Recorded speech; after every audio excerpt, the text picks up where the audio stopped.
The silence of Happy Valley, California, is a heavy, pervasive thing, a byproduct of rugged terrain where the wind through the pines is often the only consistent soundtrack. But on the morning of July 2, 2015, that stillness was punctured by a 911 call that would initiate a decade-long shadow over the region.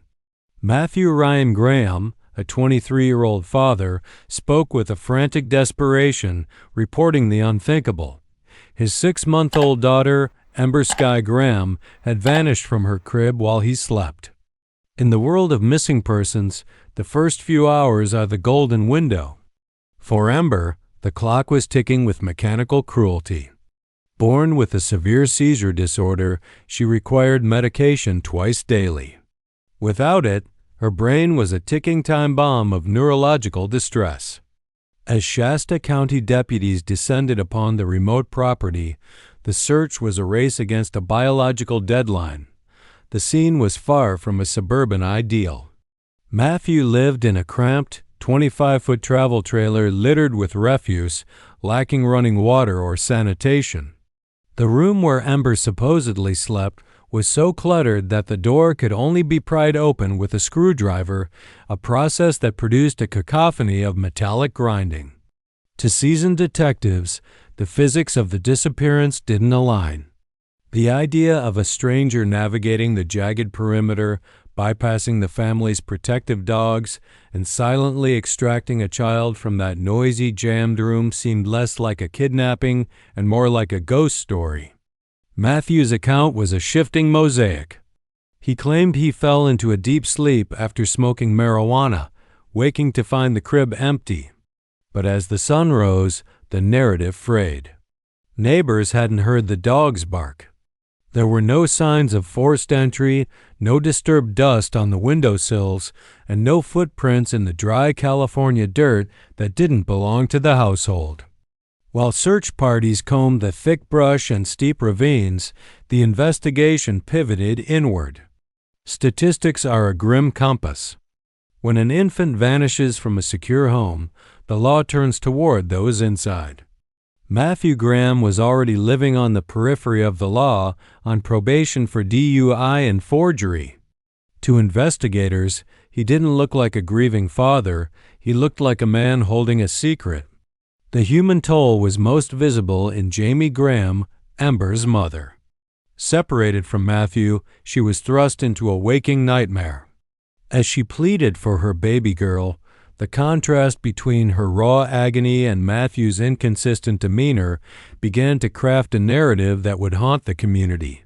The search for Ember Sky Graham was no longer just a rescue mission. It had become a hunt for the truth hidden behind a father's shifting gaze. The shift from a frantic search to a forensic interrogation is often marked by the realization that the physical world does not support the spoken word. In the days following Ember Sky Graham's disappearance, the investigative focus tightened around the 25-foot travel trailer in Happy Valley like a noose. Detectives from the Shasta County Sheriff's Office began a meticulous reconstruction of the abduction night, and with every measurement taken, the credibility of Matthew Graham's narrative eroded. The travel trailer was not a home of open hallways and easy exits. It was a claustrophobic, trash-strewn labyrinth. The room where Ember's crib sat was a logistical fortress. Because the door frame was warped, the only way to enter or exit that specific space was to use a screwdriver to manually pry the latch, a process that was neither quick nor quiet. To believe Matthew's account of a stranger kidnapping, one had to accept a series of improbable events. That an intruder managed to bypass the property's protective dogs, enter the cluttered trailer, locate the screwdriver, noisily pry open the door to the infant's room, and extract a 6-month-old child all while the father slept just feet away in a drug-induced slumber. The physics of it simply didn't work, a lead investigator would later remark. There was no disturbed dust on the windows, no forced entry on the exterior, and no forensic trace of an outsider. The trailer remained a closed system except for one person, Matthew. As the physical evidence at the scene failed to materialize, investigators turned to the digital breadcrumbs left behind in the dark. Surveillance footage recovered from a gas station in the nearby town of Ono provided the first major fracture in Matthew's timeline. The video showed his dark purple pickup truck moving through the area during the early morning hours, the very time he claimed to be asleep. When confronted with this footage, Matthew's responses were not those of a desperate father eager to clarify a misunderstanding. Instead, they were the guarded, evasive maneuvers of a man protecting a secret. He couldn't explain why he was driving toward the remote reaches of Platna in the dead of night, nor why he returned home hours later with the story of a missing child. The psychological profile of Matthew Graham began to overshadow the search for Ember. He was a man already familiar with the backrooms of police stations, struggling with the weight of probation and the demands of a child with special medical needs. In the eyes of the law, the motive began to crystallize not as a premeditated act of malice, but perhaps as a moment of catastrophic failure by a father who felt the walls closing in. The medication on the counter became a haunting symbol. It was the one thing Ember needed to survive, yet it was the one thing left behind. This abandonment of the medicine suggested a grim reality. Whoever took Ember didn't expect her to need it. By the time the search entered its second week, the atmosphere in Happy Valley had curdled into a cold, hard suspicion. The community, once unified in their grief for the missing baby girl, began to pull back as the inconsistencies in the case went public. Matthew, sensing the tide turning, retreated further into isolation. He refused to cooperate with voice stress analysis tests and ceased his communication with detectives. It was during this period of investigative stalemate that the search moved toward the rural outskirts of Platna. There, on the side of a lonely road, a searcher's eye caught a glint of plastic in the dirt. It was a pacifier small, blue, and out of place in the wilderness. DNA testing would later confirm it was Ember's. The discovery of the pacifier was a turning point. It proved that Ember had been in that vehicle, on that road, far from the safety of her crib. It was no longer a case of a missing child. It was a trail of evidence leading into the deep woods. But while the police were processing this new lead, Matthew Graham was making a choice that would ensure the truth remained buried. Knowing he was the primary suspect and sensing that an arrest was imminent, he decided to run. On a Saturday morning, he vanished from the property, taking with him his mother's money, a cell phone, and a semi-automatic handgun. The person of interest had officially become a fugitive, turning the search for a baby into a high-stakes manhunt through the rugged California mountains. The escalation was swift. Matthew's flight was not the act of an innocent man desperate to find his daughter. It was the tactical withdrawal of a man who knew the evidence was mounting. He moved through the Shasta Lake area with the stealth of someone who knew the terrain, eventually surfacing at the home of Michael and Heidi Prado. The encounter was a chilling testament to his state of mind. Armed and desperate, he broke into their home, not seeking violence initially, but resources. He held the couple at gunpoint, his words recorded in their memories as a mixture of fear and cold pragmatism. "I know you're scared. I'm scared too," he reportedly told them. He wasn't looking for help finding Ember. He was looking for a getaway car. His choice of the Prado's Buick Lucerne would be his final mistake. The vehicle was equipped with OnStar and GPS tracking, a detail Matthew likely overlooked in his agitated state. As he sped away, warning the couple not to call the police until noon, he was already being bathed in the invisible light of satellite tracking. The manhunt, which had spanned the foothills of Happy Valley, was now narrowing down to a high-speed pursuit toward Dunsmuir. The authorities were no longer just looking for a witness. They were closing in on a man they believed held the key to a shallow grave. The conclusion of Matthew Graham's flight was as violent as the mystery he left behind. Spotted in Dunsmuir by a combined force of Shasta and Siskiyou County deputies, Matthew chose confrontation over surrender. In the ensuing exchange of gunfire, the only person who knew for certain what had happened on the night of July 2nd was killed. As his body lay on the California pavement, the hope of a confession died with him. For the investigators standing over him, the victory was hollow. They had caught their man, but they had lost their daughter. The silence of Matthew Graham had become permanent, leaving the case of Ember Sky Graham suspended in a state of eternal, agonizing uncertainty. The violent finality of the confrontation in Dunsmuir did more than end a life. It created a permanent vacuum in the investigative process.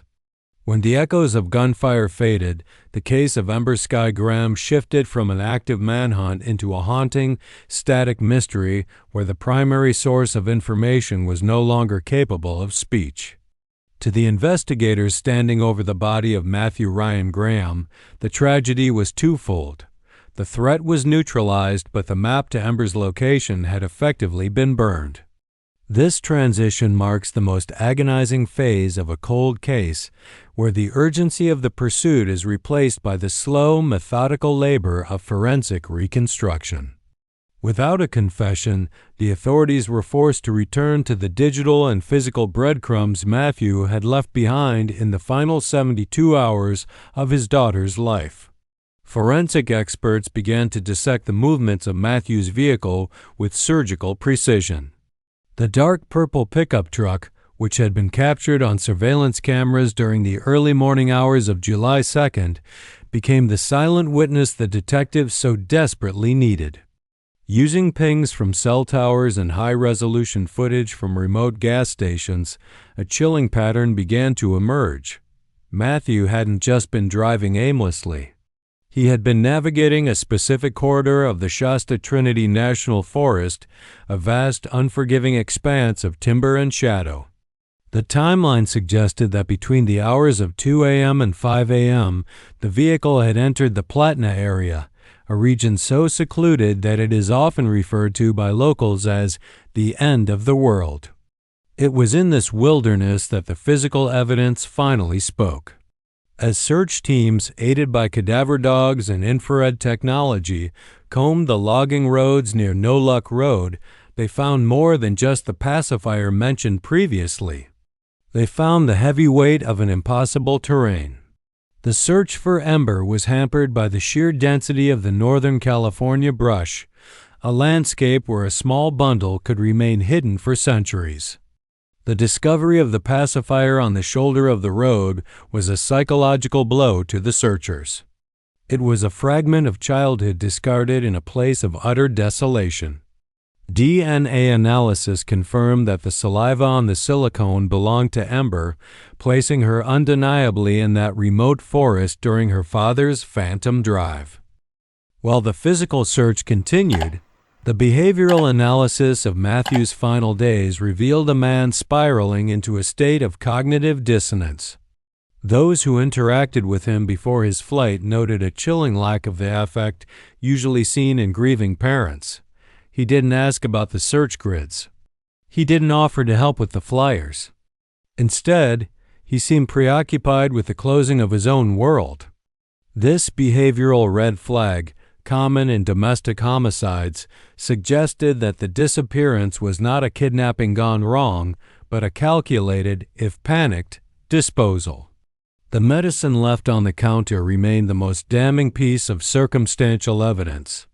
To leave behind the anti-seizure medication was, in the eyes of the medical examiners, a tacit admission that the child would no longer have a need for a future. The human cost of this investigative stalemate began to radiate outward, most poignantly hitting Jamie Graham. For a mother, the death of the suspect is not a resolution. It is a door being slammed and locked from the inside. Jamie was left in a state of ambiguous loss, a psychological purgatory where the absence of a body prevents the initiation of the grieving process. She remained a fixture at the search sites, often seen walking the perimeter of the police lines, her eyes searching the tree line for a flash of color or a sign of movement. The community of Happy Valley, initially supportive, began to feel the corrosive effects of the unsolved mystery. Trust, once a staple of the rural foothills, was replaced by a quiet, pervasive suspicion. As the weeks turned into months, the golden window of the investigation slammed shut. The Shasta County Sheriff's Office was forced to scale back the active search as the leads dried up and the winter snows began to threaten the higher elevations. The case file, now thick with autopsy reports of the father and GPS coordinates of the forest, was moved from the active desk to the cold case archives. Yet, the questions remained like unhealed wounds. Why had Matthew chosen Platna? Was there an accomplice who had helped him navigate the dark? Or was he a man who had simply driven until the road ran out, looking for a place where the sun would never find what he had done? The logic of the investigation now turned toward the long game. Cold case detectives began to re-interview everyone who had been in Matthew's inner circle friends, distant relatives, and the associates he had met during his previous brushes with the law. They were looking for a slip of the tongue, a confession made in confidence, or a detail about a specific location in the woods that Matthew had frequented in his youth. They looked for leakage, the psychological term for when a perpetrator or an accomplice inadvertently reveals knowledge of a crime scene. But the circle remained tight. The silence that Matthew had initiated with his 911 call was being maintained by those he left behind, either through loyalty or genuine ignorance. The impact on the local legal system was also significant. The Ember Sky Graham case became a cautionary tale about the limitations of probation monitoring and the cracks in the social safety net for high-risk families. It sparked debates about the Silver Alert system for infants with medical needs and led to calls for more rigorous oversight of parents with histories of drug abuse and violent tendencies. But for those in the heart of the valley, the policy changes were a cold comfort. The reality was that a 6-month-old girl had vanished into the earth, and the only man who could point to her grave was buried in a cemetery, taking the truth with him into the dirt. As the 1-year anniversary of the disappearance approached, the forest near Platna began to bloom, the vibrant greens of spring masking the secrets of the previous July. For the investigators, the changing seasons were a reminder of the passage of time, the ultimate enemy of the cold case. Every leaf that fell and every inch of new growth made the recovery of Ember Sky Graham less likely. They were no longer looking for a child. They were looking for a fragment of a skull, a scrap of a blanket, or the small blue pacifier's twin. The case had transitioned from a local news story into a piece of regional folklore, a tragedy that people whispered about in the general stores and gas stations of Shasta County. The narrative of Ember's disappearance is not just a story of a crime. It is a study of the ripples of a single violent act. It is about the way a father's choices can erase a child's existence and leave a mother's life in a permanent state of before and after. As we move into the long years of the cold era, the focus shifts from the heat of the chase to the endurance of memory. The truth about Ember Sky Graham is out there, somewhere in the 2.1 million acres of the Shasta Trinity National Forest, waiting for a hunter's accidental discovery or a conscience finally heavy enough to break. The transition from investigative pursuit to a frozen, historical record is often characterized by a cruel irony. As technology advances, the physical world continues to reclaim the very evidence needed to solve the crime. By 2017, the file on Ember Sky Graham had become a monumental collection of what-ifs. The death of Matthew Graham had left a void that no forensic tool could fully bridge.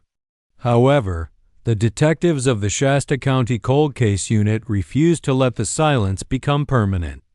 They returned to the psychological autopsy of the perpetrator, seeking to understand not just where Matthew went, but why he chose the specific trajectory that led to the isolation of Platna. In the quiet halls of the precinct, the investigation shifted its gaze toward the shadow players, those individuals who occupied the periphery of Matthew's life and might hold the missing piece of the puzzle. Analysis of Matthew's final movements suggested a man who was intimately familiar with the backcountry of Northern California. This wasn't the behavior of a city dweller lost in the woods. It was the calculated movement of someone who knew which roads were unmonitored and which ravines were deep enough to swallow a secret. Investigators began mapping Matthew's childhood haunts, interviewing old schoolmates and former neighbors. They discovered that the Platna area held a specific significance for him, a place where he had spent time outdoors in his youth. This geographic profiling reinforced the theory that Ember's final resting place wasn't chosen at random. It was a location where Matthew felt he had control, a place where he believed the earth would keep his confidence. The behavioral experts brought into the case focused heavily on the concept of disposal sites versus crime scenes. In many domestic cases involving infants, the location of recovery is often dictated by the perpetrator's emotional state. Some choose places of perceived beauty, while others choose places of utter discard. For Ember, the discovery of the pacifier on a lonely road suggested a moment of frantic disposal, a mid-journey realization that the evidence of her presence needed to be gone. This led search teams to focus on the drainage zones and steep embankments within a 5-mile radius of the pacifier's location. Every summer, when the California heat dried the dense manzanita brush, teams would return, hoping that the shifting soil might reveal a fragment of the past. While the police labored in the woods, the social impact of the case continued to ferment. The story of the Happy Valley baby became a staple of true crime forums and regional documentaries, often used as a tragic example of the no body, no conviction dilemma. Yet, for the family, the lack of a body was a form of psychological torture. Jamie Graham's life became a crusade for legislative change, pushing for stricter requirements for medication-dependent children in custody disputes. Her grief was not a quiet thing. It was a vocal, persistent reminder to the authorities that Ember was still out there.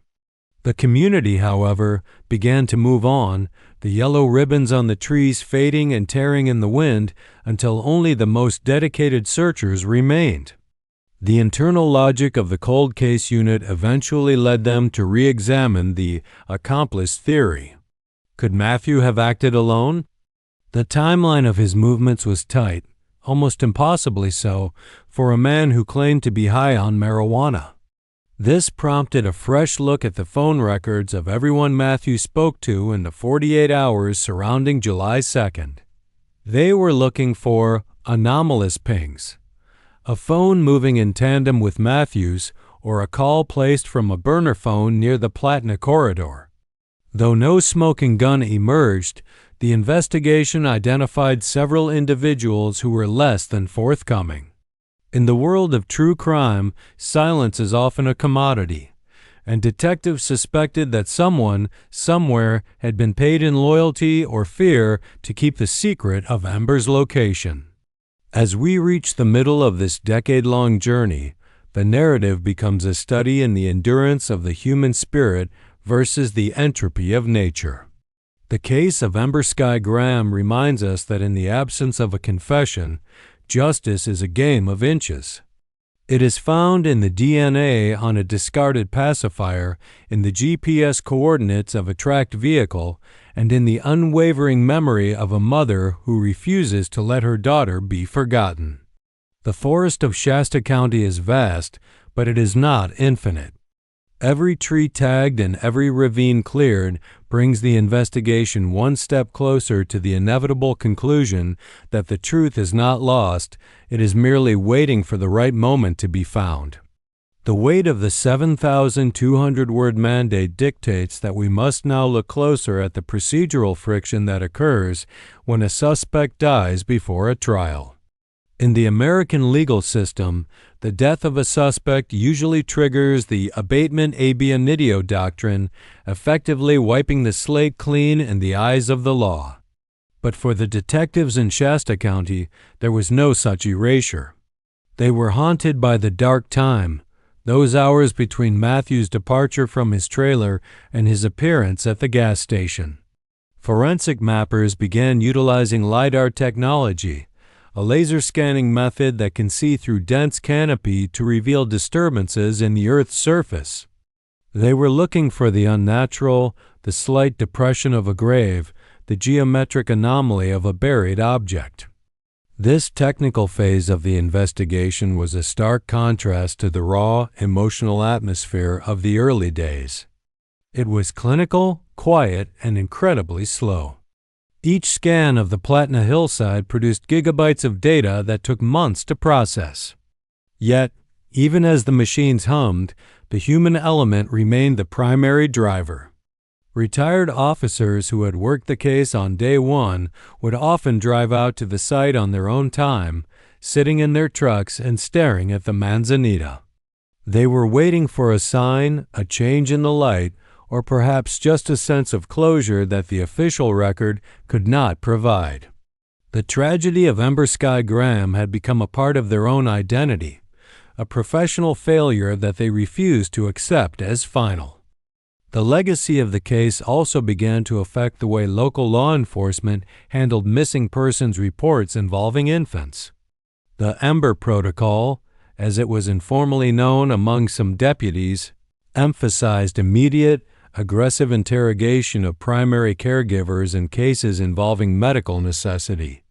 The lesson of Matthew Graham was that a father's initial panic can often be a mask for a much deeper, more calculated deception. By 2019, the case had been featured on several national platforms, including Disappeared and various true crime podcasts, which brought a fresh wave of tips. Most were dead-end psychics claiming visions or hunters reporting old bones that turned out to be deer, but each one was investigated with the same grim determination. In the 1,200 words of this chapter, we see the transformation of a crime into a cultural landmark. The site where the pacifier was found is no longer just a shoulder of a road. It is a point of pilgrimage for those who remember the girl with the blue eyes. It is here that the narrative of Part 4 concludes, leaving us on the precipice of the 10-year anniversary. The investigation is no longer looking for a living child, but for the dignity of a proper burial. The forest remains silent, the secrets of July 2, 2015, held tight within the roots of the pines, waiting for the next chapter of the search to begin. The passage of time in a cold case is not a linear progression. It is a slow erosion of hope, punctuated by moments of agonizing stillness. By the time the investigation into the disappearance of Ember Sky Graham reached its 8th year, the physical landscape of Happy Valley had begun to overwrite the crime scene. The travel trailer where the nightmare began had long since been hauled away, leaving only a rectangular patch of dead grass that eventually succumbed to the encroaching wilderness. However, in the digital and forensic archives of the Shasta County Sheriff's Office, the case remained a vivid, pulsating wound. The focus of Part 5 moves beyond the immediate search for evidence and into the long-term psychological and legal fallout, a period defined by the abatement of justice and the persistent quiet resilience of a community that refused to let a 6-month-old girl become a mere statistic. In the true crime narrative, the death of a primary suspect is often framed as a conclusion, but for the investigators of the Ember Sky case, Matthew Graham's death in Dunsmuir was a secondary trauma. It created a legal dead end where no trial could ever occur and no cross-examination could ever force the truth into the light. This lack of a judicial climax meant that the person of interest label stayed attached to Matthew's memory like a permanent stain, but without the finality of a conviction. Detectives found themselves in a procedural limbo, possessing a mountain of circumstantial evidence, The inconsistent statements, the midnight drive, the DNA on the pacifier, but lacking the ultimate piece of the puzzle, Ember herself.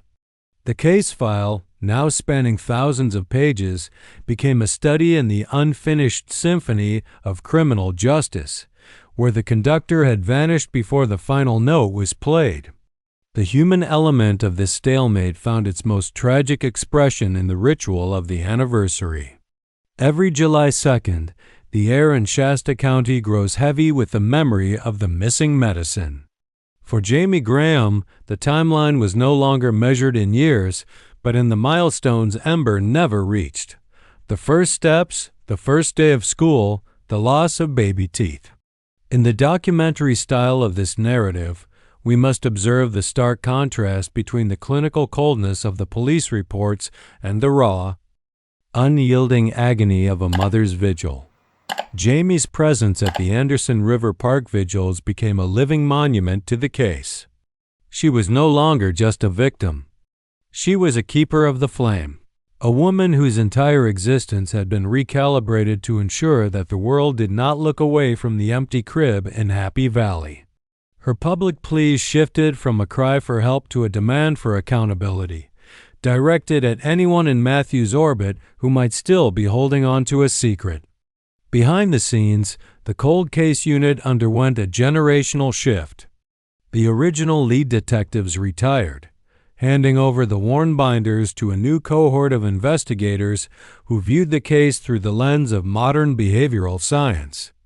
These new eyes began to reevaluate the Ono gas station video and the pings from the Platna corridor using advanced AI-driven mapping software.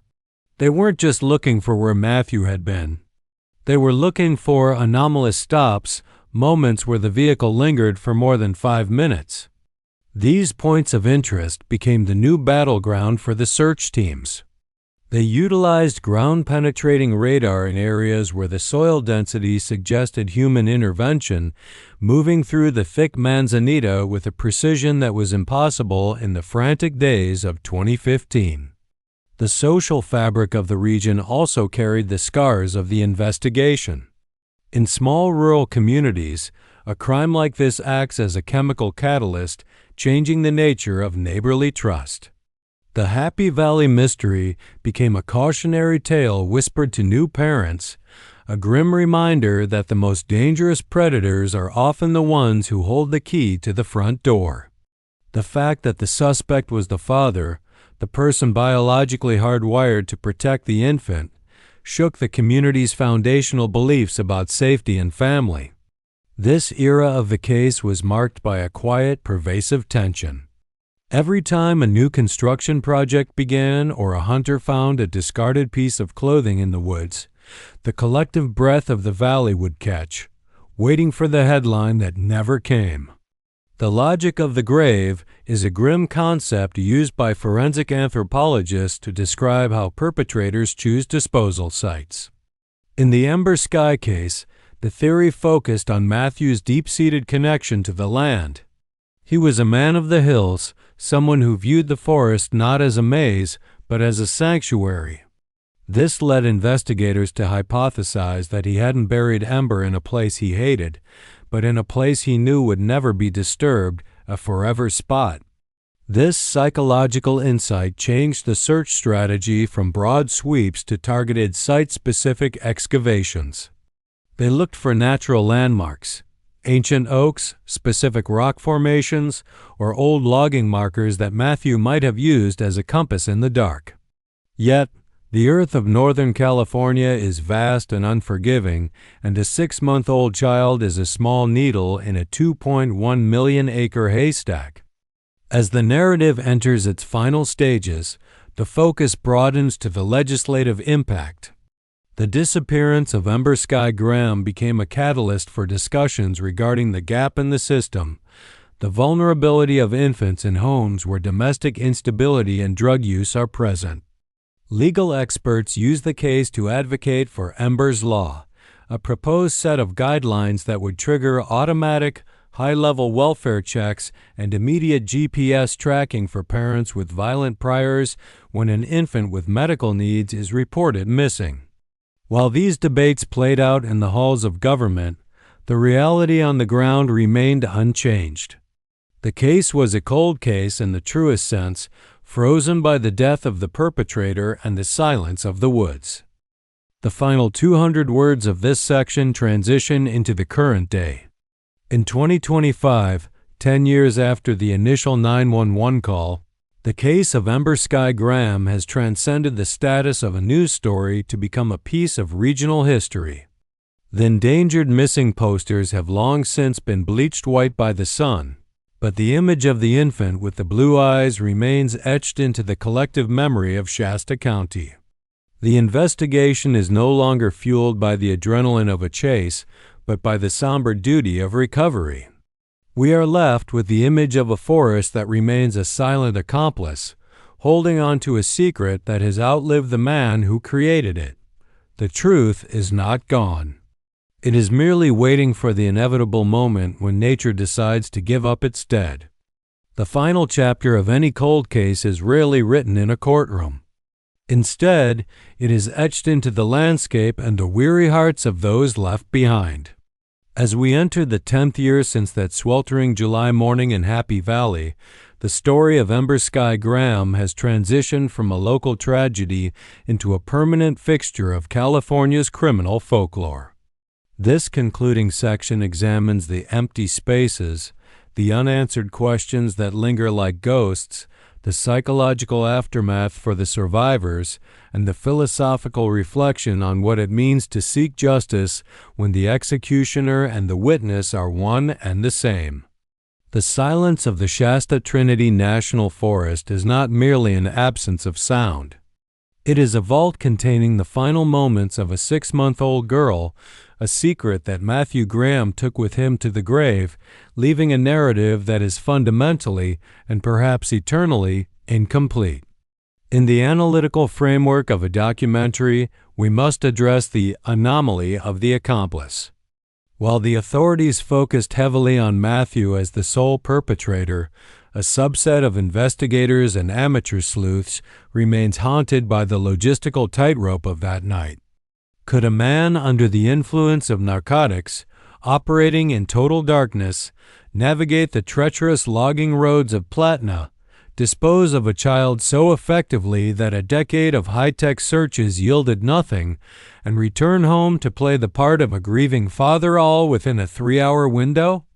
This persistent doubt has led to the shadow hypothesis, the idea that someone in Matthew's inner circle provided the local knowledge or the physical assistance required to disappear a human being without a trace.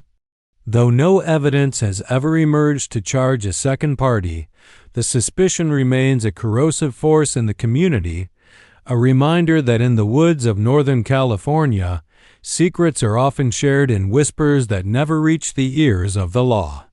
The humanitarian perspective of this case centers on the concept of the long wait. For Jamie Graham, the 10-year mark is not a milestone of healing, but a deepening of the void. In the documentary style of the documents analyzed, we observe that grief in a cold case is not a cycle, but a stagnant pool. There is no closure, a term frequently criticized by victims' families as a linguistic myth. Instead, there is only accommodation. Jamie's life has become a testament to the endurance of maternal love, a decade spent staring at a forest that refuses to speak. The psychological toll of knowing that the person who took her child was the same person she once trusted to co-parent is a burden that defies conventional therapy. It is a betrayal of the highest order, one that reframes every memory of her daughter as a precursor to a crime. The physical search for Ember, while officially scaled back, has moved into the realm of accidental discovery. Forensic experts often note that in cases of rural disposal, it is not the police who find the remains, but the unintentional witness, the hunter tracking a deer, the hiker straying from the trail, or the developer clearing land for a new project. The authorities have placed their hope in the longevity of the bone, the fact that while clothing and soft tissue vanish, the skeletal record of a life remains remarkably resilient. They wait for the call from a remote corner of Platna, a call that will start with the discovery of a small fragment of white in the dark dirt. Until that day, Ember Sky Graham remains endangered missing, a status that keeps her file on the active roster, ensuring that she is never truly gone in the eyes of the state. Reflecting on the logic of the investigation, the case serves as a brutal masterclass in the limitations of circumstantial evidence. We have the why, a father's descent into panic and drug use, the how, a vehicle tracked through the night, and the where, a blue pacifier on a lonely road. But without the what, the physical recovery of the victim, the story remains a house without a roof. This lack of finality has allowed for the rise of digital vigilantism, where online communities dissect every frame of the gas station footage and every word of Matthew's 911 call. While these efforts keep the case in the public eye, they also create a hall of mirrors, where theories replace facts and the human tragedy of a lost child is sometimes obscured by the mechanics of a mystery. The legal legacy of the case is one of frustrated justice. The suicide by cop or the fatal shootout in Dunsmuir deprived the legal system of its primary function, the public airing of the truth.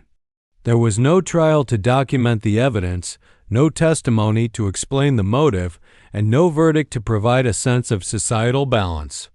Matthew Graham's death was an escape, a final act of control that ensured he would never have to face the mother of his child or the consequences of his actions. In the eyes of the law, the case is cleared by the death of the offender, a sterile administrative term that offers no comfort to a family seeking a grave to visit. The case of Ember Sky Graham is a reminder that sometimes the bad guy wins by leaving the world in a state of permanent confusion. As we reach the conclusion of this 7,200-word journey, we return to the image of the Anderson River Park in 2025. The candles flickering in the wind represent more than just a memory. They are a refusal to accept the silence.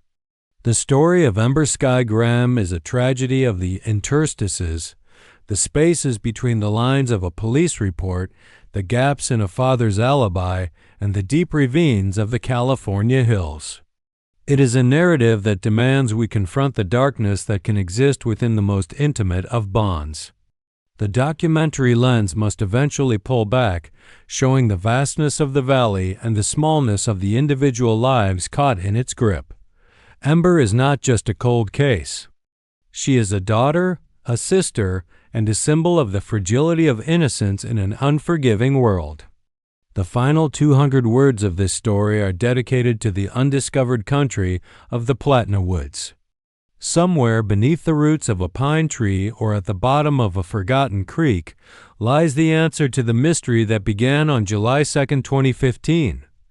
The search for Ember Sky Graham will continue, not because it is easy, but because the alternative for getting is an unthinkable betrayal. We are left with the haunting realization that while the man who took her is gone and the sirens have long since stopped, the echo of that 911 call still vibrates through the trees. The story ends here, not with a period, but with an ellipsis as we wait for the earth to eventually, inevitably, reveal what it has been holding in the dark for all these years. The cold case of Ember Sky Graham remains a testament to the fact that justice, like the light of a distant star, may take a lifetime to arrive, but it is always traveling toward us.